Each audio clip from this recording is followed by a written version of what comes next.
Bienvenidos, queridos amigos, a Inimaginable. Nuestro gozo es estarles enseñando principios a través de los cuales todos nosotros podemos tener una vida mejor. Antes que continuemos este viaje que hemos comenzado juntos, me parece bien que inclinemos el rostro e invitemos a nuestro Dios a que nos enseñe. Oremos. Padre nuestro, en esta tarde cuando nos juntamos a estudiar tu palabra, queremos pedirte en el nombre de Jesús que tu Espíritu Santo se manifieste en nuestro medio, siendo el gran Maestro que nos guía a toda la verdad de acuerdo a tu promesa. Y de acuerdo a aquella linda promesa, Señor, estamos confiados que hoy tú nos enseñarás, abrirás nuestro corazón, nuestra mente, y ahí, Señor, aprenderemos cosas maravillosas. Así que, Padre, pido en el nombre de Jesús, que tú hables a través mío también, que yo no sea un obstáculo, sino que sea, Señor, el medio limpio a través del cual tu carácter sea exaltado y podamos verte, Señor, en forma maravillosa y a nuestro Salvador en forma tan maravillosa que nos enamoremos de Él. Sé con nosotros, Padre, en el nombre de Jesús. Amén. Hace algunos años, cuando visitaba la ciudad de Yelenya Góra, conocí a un hombre llamado Jared. Jared deseaba bautizarse, pero no podía porque estaba esclavizado a un hábito que lo tenía del cuello por muchos años. Conversando con Jared, él me confesó de que estaba adicto al cigarrillo y que lo había tratado de dejar muchas veces. Y el tiempo más largo que había podido dejar de fumar habían sido 2 horas. Jared fumaba día y noche. Su vida realmente era terrible, no tenía descanso, tenía que fumar. El hábito era tan fuerte que Jared no tenía voluntad para poder dejarlo. Lo visité en su casa un viernes de tarde para conversar con él y ver qué podíamos hacer. Y en nuestra visita le pregunté a Jared, ¿tú crees que Jesús te ama fumando? Y él me dijo, oh no, pastor. Yo sé que debo dejar de fumar para que Jesús me ame. Pero le dije, Jared, ahí se encuentra la base de tu problema. Es por eso de que tú no has podido dejar de fumar, porque tú crees que Jesús tan solo te ama. Si tú eres bueno, hay condiciones para tu amor que tú no puedes satisfacer, por lo tanto, tú te sientes apartado de Jesús. Pero no es así. Entonces le expliqué el Evangelio, le enseñé que el hijo pródigo vino al Padre y el Padre lo aceptó tal cual venía, sin poner condiciones. Luego el Padre fue que lo cambió, lo vistió y lo incluyó en su hogar. Le dije a Jared, mira, yo voy a volver mañana en la mañana, pero yo quiero que hoy o esta tarde tú aceptes a Jesús como tu Salvador personal y te entregues a Él fumando y luego le entregues a Él el hábito. Y mañana vamos a volver a orar contigo. Y el Señor te va a dar la victoria absoluta sobre el cigarro. Bueno, volvimos el sábado de mañana, como a las 7 de la mañana estábamos en el departamento. Jared nos estaba esperando en la entrada con una gran sonrisa. Me dice, pastor, acabo de fumar mi último cigarrillo, yo sé que yo no voy a fumar más. Él tenía fe, la fe de un niño. Aquel día oramos y gracias a Dios Él le otorgó la victoria a este hombre. Jared nunca más fumó. Su vida fue totalmente libertada y tuvo el gozo de bautizarlo al final de los programas. Como hemos dicho antes, querido amigo, hay 2 poderes en este mundo. Y en nuestra última estudio nos dimos cuenta de que este mundo cayó en las garras del enemigo, producto de la desobediencia de Adán y Eva. Ellos escogieron obedecer a Satanás y obedecerle. Y cuando hicieron esto, obedeciendo la tentación de desobedecer a Dios, ellos le entregaron el mundo al enemigo y con el mundo le entregaron toda la raza humana a Satanás y Satanás llegó a ser el príncipe de este mundo. Llenó al mundo de dolor, de tristeza, de guerras, de violencia, de inmoralidad, de engaño. Pero el mundo no tan solo fue subyugado a las manos del enemigo en una forma externa. Pero hoy queremos estudiar cómo fue que esta caída en las manos del enemigo nos afectó a nosotros personalmente? ¿Por qué es de que nosotros los seres humanos respondemos tan naturalmente al pecado, tan naturalmente a lo malo? ¿Por qué es tan fácil para nosotros hacer aquello que es malo? Para poder entender cómo el pecado nos controla, nosotros debemos estudiar la naturaleza del pecado. ¿Qué es el pecado? En las Sagradas Escrituras se nos da una definición del pecado en 1 de Juan capítulo 3 y versículo 4, donde el apóstol Juan escribe: todo aquel que comete pecado infringe también la ley, pues el pecado es infracción de la ley. De acuerdo a este versículo, de acuerdo a las palabras del apóstol Juan, el pecado es la desobediencia de la ley. Nosotros estudiamos hace unas presentaciones de que Satanás fue el primero que pecó. Él fue el primero en violar la ley. Él fue el primero que se rebeló contra el principio del amor. En el principio no había necesidad de tener una ley estipulada en 10 mandamientos, pero cuando la raza humana pecó, Dios reveló el principio del amor en 10 mandamientos para proteger al ser humano. Y cuando tú y yo quebramos aquella ley, cuando la desobedecemos conscientemente, sabiendo de que estamos haciendo lo malo, entonces tú y yo cometemos pecado. Yo no sé si tú sabes, los mandamientos son bien sencillos. El primer mandamiento dice que no debemos tener otros dioses delante de nuestro Dios. No debemos hacernos imágenes. El segundo mandamiento: no debemos postrarnos ante ellas ni adorarlas. No debemos tomar el nombre de Dios en vano, el tercer mandamiento. Y el cuarto mandamiento nos dice que debemos acordarnos del día de Jehová, el día sábado. El quinto mandamiento nos enseña a honrar nuestro padre y nuestra madre. Y el sexto mandamiento nos enseña a cuidar la vida humana, a no matar. El séptimo mandamiento nos enseña que no debemos cometer adulterio, protegiendo así la vida familiar.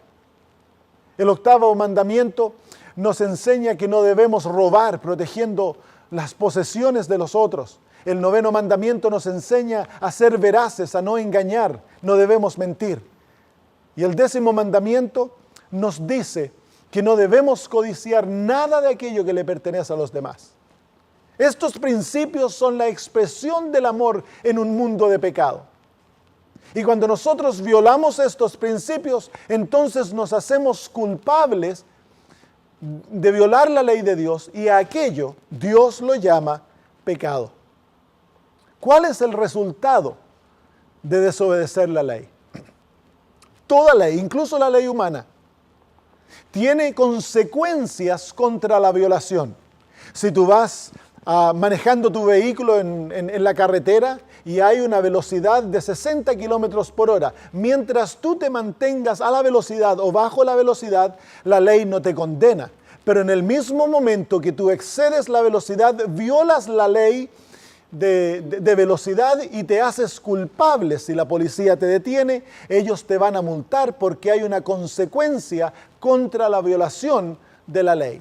Toda ley tiene con ella una consecuencia que es atraída cuando la violamos. ¿Cuál es la consecuencia contra la violación de la ley de Dios?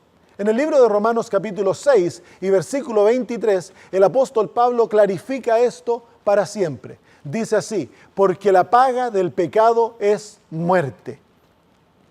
¿Qué es el pecado? El pecado es la violación de la ley de Dios. ¿Y cuál es la paga por el pecado? De acuerdo a las palabras del apóstol Pablo, es muerte. Dios mismo les dejó esto bien claro a Adán y Eva en el jardín del Edén, cuando le dijo a Adán: pero del árbol del conocimiento del bien y del mal no deberás comer. El día que de él comas, ciertamente morirás. Así que la violación que atraía el violar el mandamiento de Dios en el principio era la muerte, tal cual nos dice el apóstol Pablo. A pesar que comer una fruta parecía algo tan inocente, representaba una violación al principio de amor que Dios, por el cual Dios regía todo el universo. La desobediencia en cualquier forma viola la ley de Dios. Y la violación de la ley de Dios trae consigo la pena de muerte. Entonces Dios no tiene múltiples consecuencias para diferentes pecados. No, Dios tiene una consecuencia para todos los pecados. Cualquier pecado, cualquier violación de la ley de Dios trae sobre sí la pena de muerte. Ahora, cuando vemos a esto, nos hacemos la pregunta, ¿cuánta gente ha pecado? Porque la violación es bien severa. ¿Cuántos de nosotros hemos pecado? ¿Será posible que hay algunos que no han pecado y que se escapen del pago de la muerte? En el libro de Romanos, el apóstol Pablo clarifica esto claramente cuando dice, por cuanto todos pecaron, Romanos 3:23, y están destituidos de la gloria de Dios. ¿Cuántos pecaron? Todos, de acuerdo al texto. ¿Todos pecaron? ¿Cómo es entonces que yo encuentro personas que me dicen, no, yo soy bueno, yo no necesito ir a la iglesia, yo no necesito arrepentirme? Yo visitaba a un hombre en Sydney, Australia, donde ministro, y es un hombre muy simpático, nos hemos hecho muy amigos, y una vez él me dijo, yo fui a la iglesia con mi esposa hace algunos años a una iglesia evangélica, había un predicador que estaba llamando al arrepentimiento, pero mi esposa y yo no necesitamos pasar adelante, dijo, porque realmente nosotros nunca hemos pecado.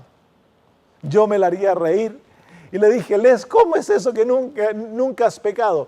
Y luego entonces le hice una pregunta, déjame hacerte una pregunta.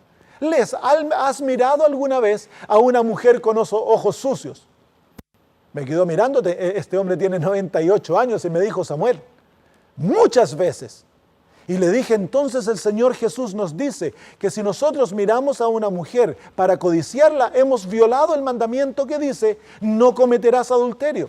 Entonces te hago una pregunta, Les, ¿has pecado? Bajó su rostro y me dijo, bueno, he violado muchas veces ese mandamiento. He ahí la realidad. Si tú has dicho una mentira blanca, entonces has violado el 9º mandamiento.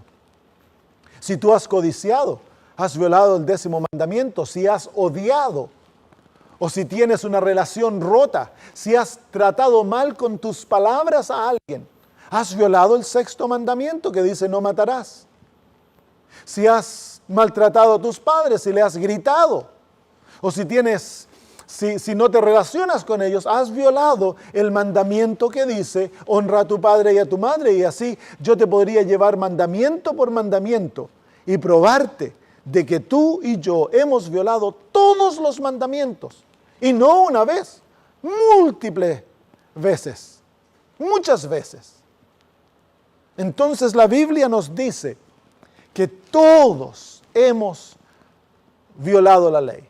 Por lo tanto, todos merecemos la pena de muerte. Déjame decir esto bien claro, amigo. De acuerdo a la ley de Dios, tú debes morir porque tú has pecado. Tú has desobedecido aquella ley. Te has rebelado contra Dios. Es duro, sí es muy duro, pero no es injusto. Porque desde el principio Dios dijo que la paga por el pecado era muerte.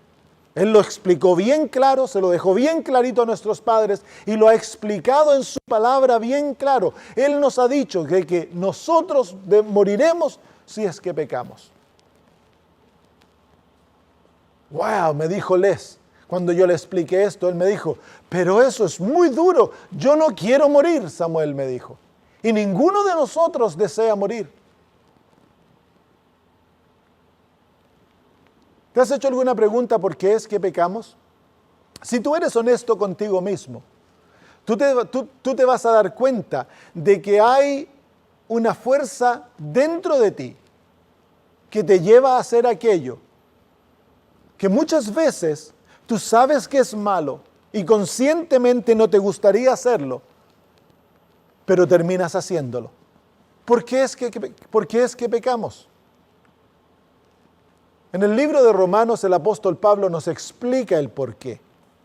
Capítulo 7, versículos 15 y 17, él nos da a conocer su propia lucha dentro de sí mismo y nos dice lo siguiente: lo que hago no lo entiendo, pues no hago lo que quiero, sino lo que detesto.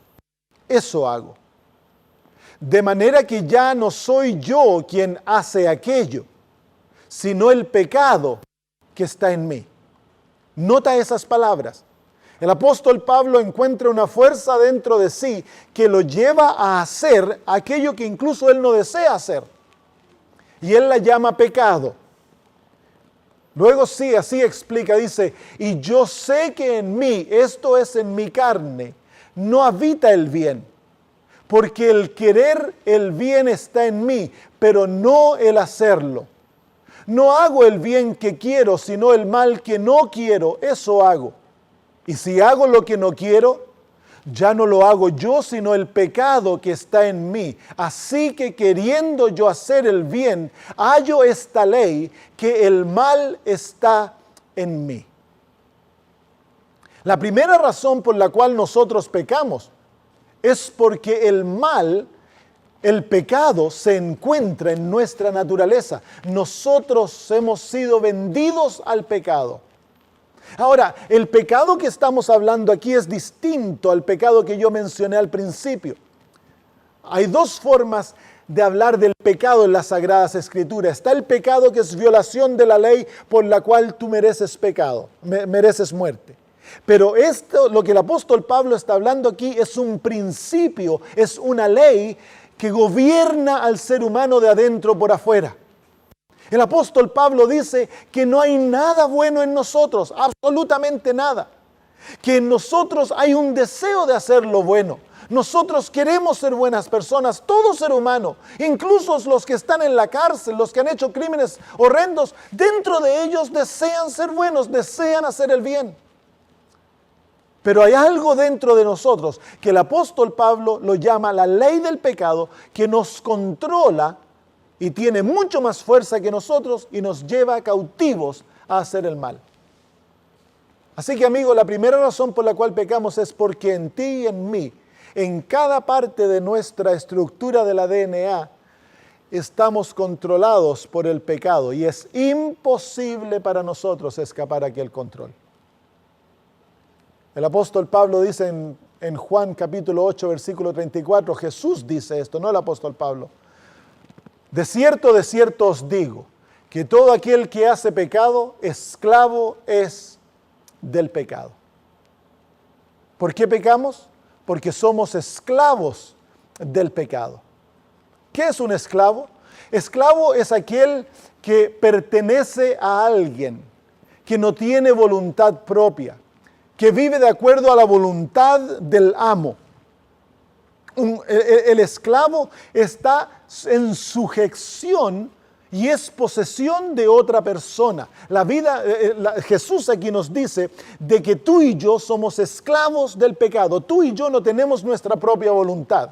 Cuando Adán y Eva vendieron a la raza humana a Satanás, la naturaleza humana inmediatamente fue posesionada por este principio que nos hace rebeldes y que nos hace imposible obedecer la ley de Dios y que naturalmente nos lleva cautivos a hacer lo malo. Naturalmente, nosotros no lo podemos escapar por nosotros mismos, pues está escrito dentro de nosotros.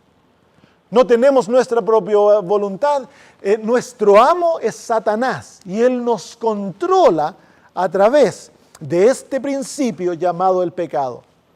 Así como Dios controlaba a Adán y Eva o reinaba dentro de ellos a través de la justicia, y a través de la justicia el carácter de Dios se manifestaba en santidad y una vida perfecta en Adán y Eva, el pecado, que es lo opuesto a la justicia, ahora controla a la raza humana y lo lleva a naturalmente hacer aquello que va en oposición al carácter y la voluntad divina. Somos esclavos al pecado. ¿Y cuántas veces nosotros lo hemos visto? Hace unos años atrás, cuando yo era muchacho, iba seguido a visitar a mi sobrino, que es 2 años mayor que yo, el hijo de mi hermana mayor. Mi hermana se había divorciado de su esposo, puesto que era un borracho. Una persona muy linda, pero borracho. ¿Y cuántas veces mientras yo estaba con ellos en el hogar, veía a mi a mi cuñado llegar borracho a la casa y mi sobrino llorando pedirle, Padre, por favor, no tomes más, no tomes más. ¿Y cuántas veces escuché con mis oídos al padre decirle, no, hijo, yo te prometo, nunca más voy a tomar? Promesas verdaderas, pero eran como promesas de arena, como promesas que no valían nada. El próximo día llegaba borracho. ¿Por qué? No era que él no quería dejar de ser borracho. Este hombre realmente deseaba dejar de ser borracho, pero no había poder en sí mismo para quebrantar la esclavitud que lo llevaba a tomar. Y eso es realidad de nuestra vida diaria, los que están adictos. Y nos volvemos adictos hasta el agua.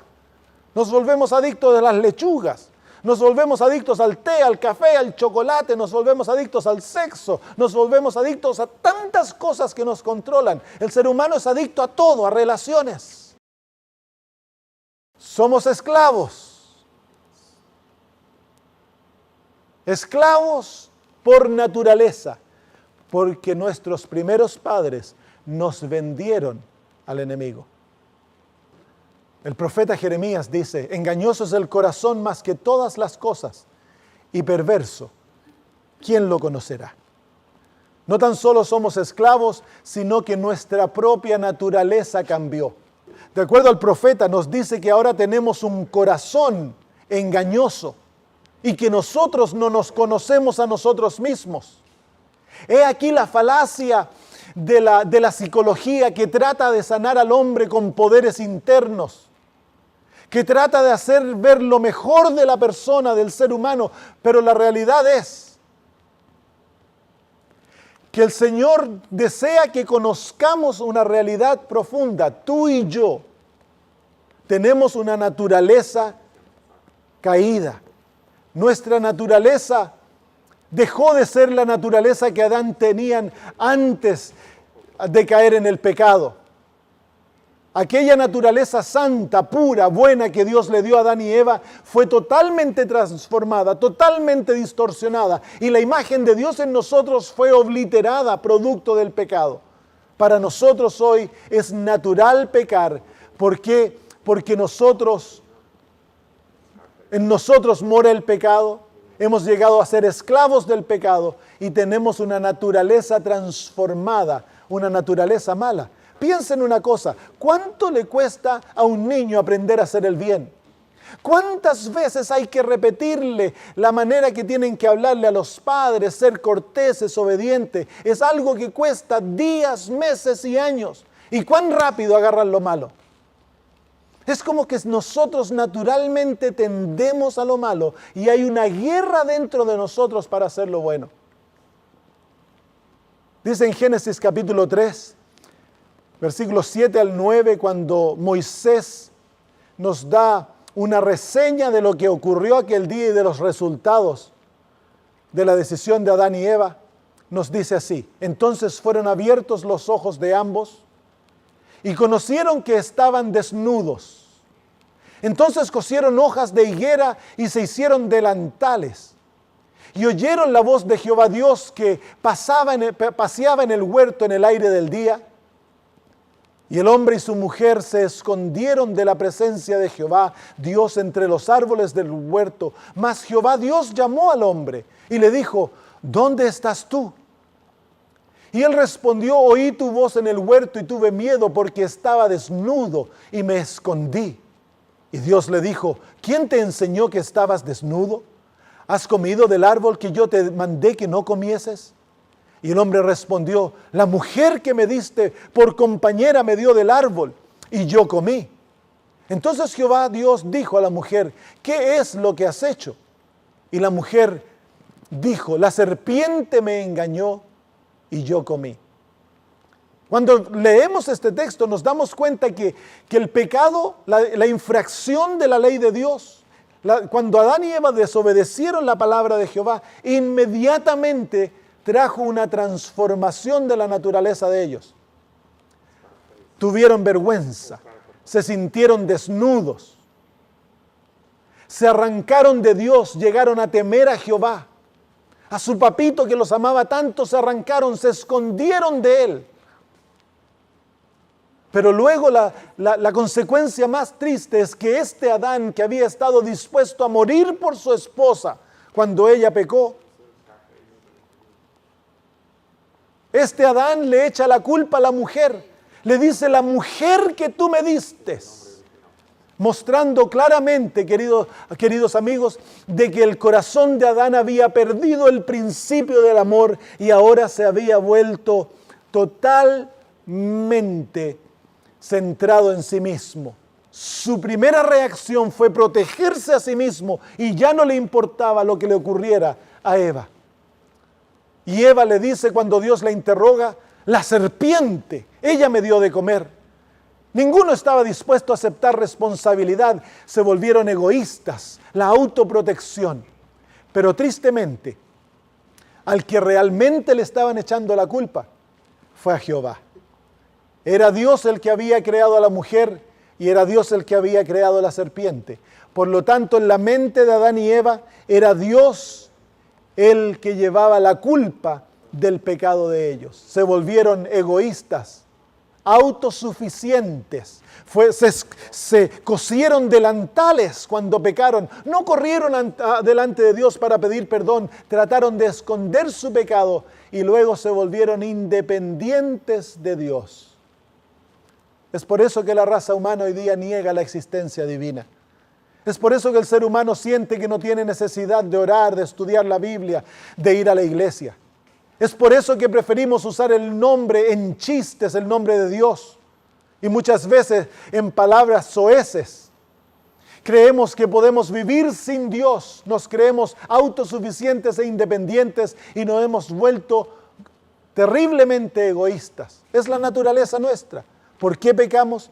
Pecamos porque el pecado tomó posesión de nuestra vida y nos has hecho esclavos y transformó nuestra naturaleza tanto que ahora es natural para nosotros ser como somos.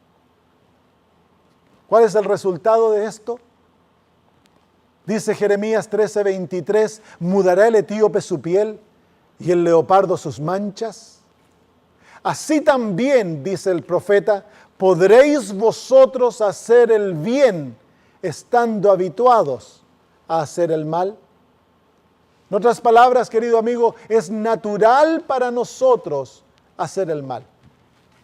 Es natural, es la tendencia natural. Y también dice el profeta Isaías, capítulo 64, si bien todos nosotros somos como suciedad y todas nuestras justicias como trapo de inmundicia, y caímos todos nosotros como la hoja y nuestras maldades nos llevaron como el viento. ¿Qué dice el profeta? El profeta aquí explica de que todas nuestras acciones, lo mejor que nosotros podamos hacer, con las mejores intenciones, están contaminadas por el pecado, están contaminadas por el egoísmo, el orgullo, el deseo de control, la autosuficiencia. Es increíble ver, ¿no?, a las estrellas de música o de cine cuando ellos van a dar una donación. Llaman a los medios de comunicación y ahí firman un cheque y hacen que todo el mundo vea que ellos están dando una donación, pero está contaminado por el mal. Pero tú y yo no seremos famosos. Pero cuando queremos ofrendarle a Dios lo mejor que le podemos dar, lo mejor, ya sea que pasáramos noches en oración y estudiáramos el resto de nuestras vidas las Sagradas Escrituras y asistiéramos a la iglesia y tratáramos de vivir una vida buena, de acuerdo a Dios, es lo mejor que le podamos dar, es como trapos de inmundicia. Eran aquellos trapos que usaban las mujeres en los días en los cuales estaban indispuestas. Ese es el lenguaje que se está usando aquí. Querido amigo, el hecho de que tú y yo hemos sido tan contaminados por el pecado nos ha llevado al punto en el cual tú y yo no le podemos dar nada a Dios para que Él nos acepte. Nada, absolutamente. Estamos perdidos irremisiblemente. Estamos condenados a muerte y no hay poder en nosotros que nos libre. Cuando yo era pequeño, mi papá conocía a un hombre llamado Felipe. Felipe era el borracho del pueblo en el que yo crecí. Todo el mundo lo conocía. Felipe trabajaba en la estación de tren ayudando al hombre encargado de la estación.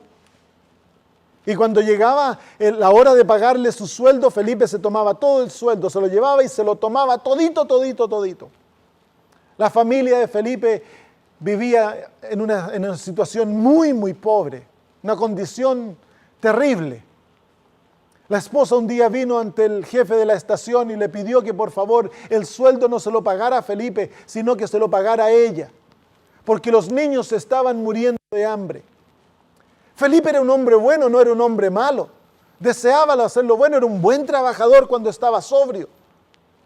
Pero había un poder que lo conquistaba. Él cuando venció el hábito, Dios le dio la libertad. Felipe contó su historia. Había un poder que lo tomaba del cuello. Cuando él cruzaba a frente a un bar, él se había prometido 1000 veces de dejar de ser borracho.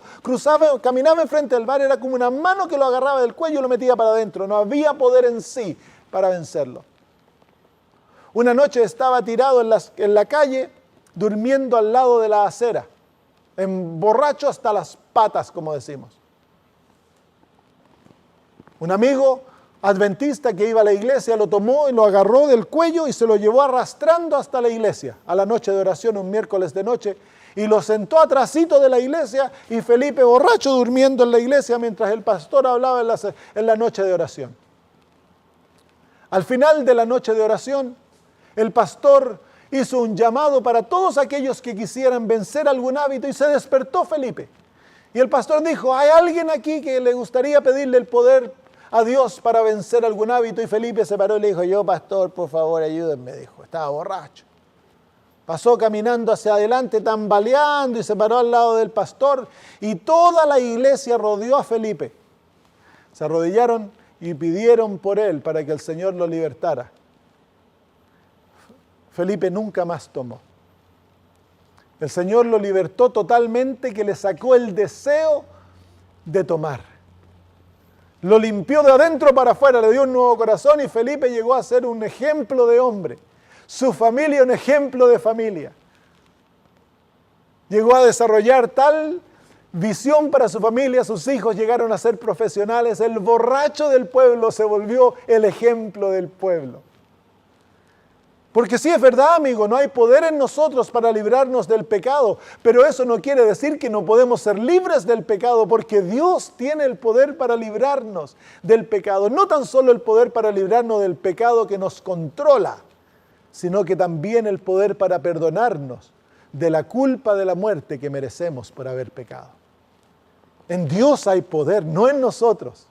Entonces el llamado de las Escrituras es que nosotros volvamos nuestros ojos de nosotros mismos hacia Dios, hacia Jesús, porque Él tiene la solución para aquello que nos ha vuelto esclavos de lo malo. El mensaje de las Sagradas Escrituras no es que Dios está enojado con el pecador. Tristemente, esa es la imagen que hemos pintado de Dios, de este Dios que está tan enojado porque hemos pecado. Este Dios es tan enojado que Jesús lo está deteniendo y le está diciendo, no, papito, por favor, ten piedad de los pecadores. Pero Jesús no lo puede hacer, así que necesita santos y la Virgen arriba. Y están todos tratando de apaciguar a un Dios muy enojado con el pecador. Pero eso no es verdad. Eso es mentira, ese Dios no existe. De acuerdo a las Sagradas Escrituras, Dios ama al pecador. Mira lo que nos dice Romanos 5:8. Mas Dios encarece su amor para con nosotros, porque siendo aún pecadores, Cristo murió por nosotros. La cruz del Calvario es el gran testimonio del hecho de que Dios no odia al pecador, Dios no está enojado con el pecador, Dios ama al pecador y porque Él lo ama tanto, Él dio a su Hijo. En 1 Juan 4:10 dice, el verdadero amor no consiste en que nosotros hayamos amado a Dios, sino en que Él nos amó y envió a su Hijo para que nosotros fuéramos perdonados por medio de su sacrificio. Cristo no murió para que Dios pudiera amarnos. Cristo murió porque Dios ya nos amaba. Y porque Él nos amaba, entregó a Jesús para que muriera por nosotros y Él pudiera salvar y perdonar al pecador y librarlo del poder que lo ha esclavizado. Maravilloso mensaje. En Juan 3:16, en una versión moderna, dice así: Dios amó tanto a la gente de este mundo que me entregó a mí, que soy su único hijo, para que todo el que cree en mí no muera, sino que tenga vida eterna. Qué maravilloso, ¿no? Nuestro Dios nos dio a Jesús porque Él nos ama. Y Él ha hecho tan fácil la salvación, que si tú y yo creemos que esto es verdad y nos entregamos a Dios, aceptando a Jesús como nuestro Salvador personal, el Señor nos salva. Qué maravilloso. ¿Cuál es entonces la solución para nuestro problema? ¿Cómo tú y yo podemos dejar de ser esclavos del pecado y ya no tener más la pena de muerte? Mateo 11:28 dice: venid a mí, todos los que estáis cargados y turbados, que yo os haré descansar. Cristo Jesús es la solución para el problema. Tan solo en Cristo hay salvación. Hace algunos años atrás, yo leí la historia de un hombre que llegó a su casa borracho. La esposa lo comenzó a recriminar: mira, no hay dinero para comprar alimentos, nuestros hijos están hambrientos. El hombre se enojó tanto y hubo una disputa en la casa entre el esposo y la esposa. El hombre se enojó tanto que agarró un machete y le pegó a la esposa y la mató y la cortó en pedacitos. Luego se fue al dormitorio y mató a todos los hijos de la misma manera. Los metió en bolsas de plástico y los tiró atrás de la casa y se fue a dormir. La mañana, cuando despertó, el hombre vio lo que había hecho. Ya con un juicio un poquito más sano, vio el horror de lo que había hecho. Y fue y se entregó a la policía. Lo juzgaron al hombre y le dieron pena de muerte. El hombre estaba lleno de ira por dentro. La recriminación de su conciencia no lo dejaba. ¿Cómo él podría haber matado a su esposa y a sus hijos? En aquellos días, cuando él no tenía paz en la celda, esperando el día en que él iba a morir, un misionero comenzó a visitar la cárcel y trató de comenzar a establecer una relación con él, pero este hombre estaba enojado, estaba lleno de ira, no quería nada con nadie ni con Dios. El misionero un día le tiró un Nuevo Testamento por debajo de la celda. Y en la noche, mientras el hombre no podía dormir por falta de paz, vio aquel librito del Nuevo Testamento, lo levantó y lo comenzó a leer. Lo leyó toda la noche y en la mañana, cuando el sol salía, también el sol de justicia, el sol de la salvación salía en su alma. Se postró al lado de su cama y aceptó a Cristo Jesús como su Salvador y le confesó todos sus pecados. Y ese hombre nació nuevamente. Una nueva vida tomó control de su alma, se fue el odio, se apartó, se le acabó la culpa. Ya sabía que era acepto por Dios y que Dios lo había perdonado. A pesar de que era horrible lo que había hecho, él encontró perdón y paz en Dios y mucho más aún salvación. El día llegó cuando tenía que morir en la cámara de gases. Y cuando iba caminando hacia la cámara de gases, se encontró con el misionero y le entregó, en su Biblia, le entregó un poema que él había escrito. Más tarde le pusieron música y llegó a ser un canto. Este hombre le dijo a aquellos que iban a matarlo, le dijo que él los perdonaba, que ellos estaban cumpliendo con la justicia.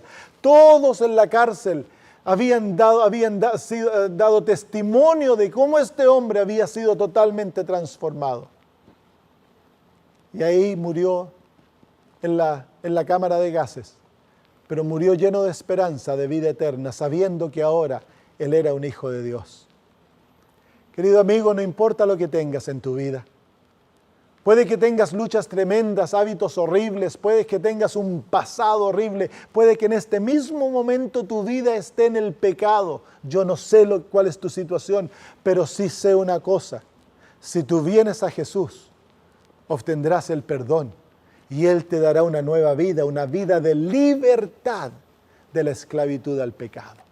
Te perdonará todos tus pecados, te dará una vida totalmente nueva y tú llegarás a ser un nuevo ser. ¿Por qué no aceptas a Jesús hoy como tu Salvador? Le das tu alma y tu vida y dejas que Él te transforme. En Cristo Jesús puedes tener verdadera vida nueva y llegar a ser un ser totalmente nuevo. Entrégale tu alma a Cristo. Oremos.